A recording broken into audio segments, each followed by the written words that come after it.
Welcome to the Center for Community Organizations videocast on law and disorder. This one we're going to talk about charitable organizations, limitations on political activities. We've already done a videocast that talks about applying for to become a charitable organization and the difference between being a charitable organization and a nonprofit organization. So you can go back and listen to those if you need to clarify some of those issues. This videocast is really focusing on the fact that a lot of organizations say, oh, once we're a charity, or if we decide to become a charity, we can't say anything, do anything, speak out publicly about issues. And that's not true. Yet there are important legal limitations to what you can do. So we're going to do a really brief interview that may be helpful if you already have charitable status, but if you do, you should be reading what Charities, the Canada Revenue Agency has in terms of all of the guidelines. This videocast may be helpful though if you're thinking about getting charitable status. It's a concern that comes up a lot for organizations that are either, maybe engaged in some social change work and they're worried about like how do they try to bring social change about without being political, and what exactly are they allowed to do? And like you said, organizations that are thinking about applying for charitable status but are worried about the restraints that will be put on them once they have it. So as Francis said, if you're confused about the difference between charitable status and incorporation, there are two separate processes. Charitable status is the Canada Revenue Agency, and we urge you to go back and listen to the incorporation and the charitable status ones. So this info sheet in this videocast is based almost entirely on the Canada Revenue Agency's policy statement on political activities, and you'll see on the very first page of our info sheet there's a link, and that policy statement is quite lengthy, but very detailed and very useful in explaining some of the rules that we're talking about. And so we urge you to take a look at that, sometime over a nice dinner when you're feeling like studying up. So let's just get right into it. There's some rules that registered charities have to follow. Just a couple examples. You have to file annual information returns. You have to meet a disbursement quota, which is a quota on how much money that you get donated is spent on actual charitable activities versus administration fees. And so this is like a mechanism to make sure that the money that you donate to a charity is used for charitable activities. So you'll hear in the news sometimes about organizations that spend almost all their money on cars and administration and barely do anything for charity. And we've decided in Canada that we want to make sure to be careful about that. So that's one rule. There's also a lot of rules about keeping adequate books and records around tax receipts and accounting. And then there's limits on what type of political activities you're allowed to do and how much you can do a year.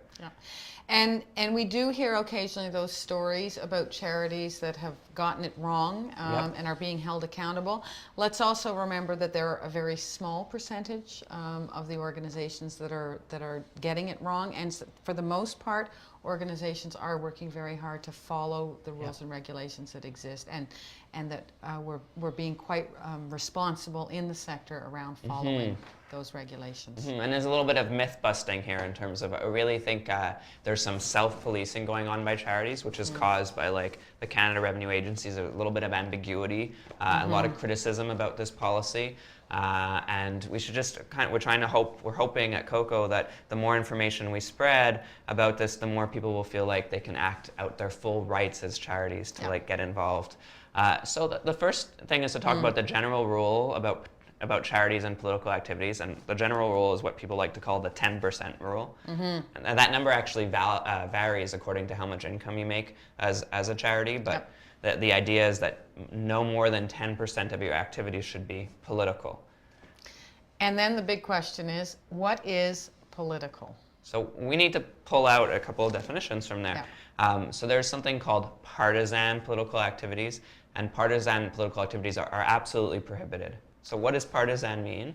It means you can never support a particular candidate or party that's running for any level of government. So that's everything from municipal, including municipal, provincial, and federal. You can never, as an organization, state that you support one particular candidate. And yet there's a real caution around that kind of stuff. So you'll see that organizations, if they're going to invite candidates in their riding to come and speak, they have to be very careful to give equal amount of time and space to each candidate that's running, or it will be seen as like partisan behavior. So again, partisan behavior, ever supporting any particular party or candidate, is absolutely prohibited. Yeah. The other one is in writing sometimes, when we want to show where there's policies that might be seen as more in the interest of our organization. It's important to show, so here's the policies from all the parties that are running. Yeah. And let people figure out for themselves. Exactly. If someone's visiting your website and you're talking about social housing and you show that one party never voted in favor of social housing, you don't have to say anything. It can be pretty clear that if you're showing everyone's voting records and you're giving equal space to show everyone's thing, for people to make their own conclusions. So now we're turning to the kind of political activities that are actually allowed. Right? And so these are called non-partisan political activities, and they mean that you're never supporting any, these legal words, right? They mean that you're never supporting any particular party or candidate.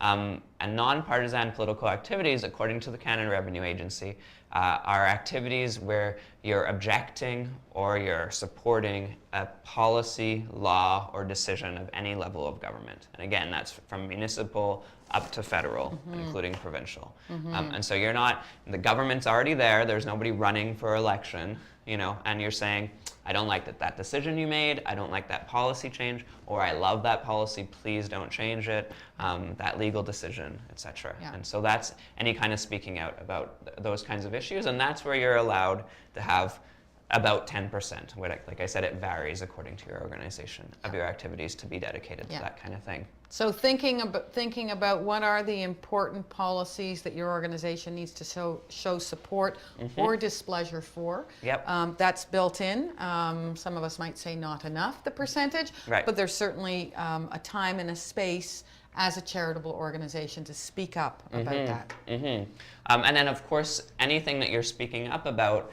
always has to be related in some way to your mandate. So you have to be careful of making sure that it's connected. A little bit, that's something that I found pretty interesting, and as you read through the policy statement of the Canada Revenue Agency and you're trying to pull out what is or isn't allowed, is that there's a lot of things that wouldn't necessarily be included in that 10%. So I think there's, like we're saying, a lot of self-censorship happening where we're worried that we're not allowed to do things. And I don't blame us for that. I think it's actually pretty unclear from the Canada Revenue Agency, although they're doing their best now to try to make it a little bit clearer. So the first thing that is allowed and that won't count towards your 10% is this idea of public awareness campaigns. So that's interesting, isn't it? Yeah. So as long as your public awareness campaign is well-reasoned, and presents your arguments in a factual way and addresses any counter-arguments, that won't be considered to be part of your 10%.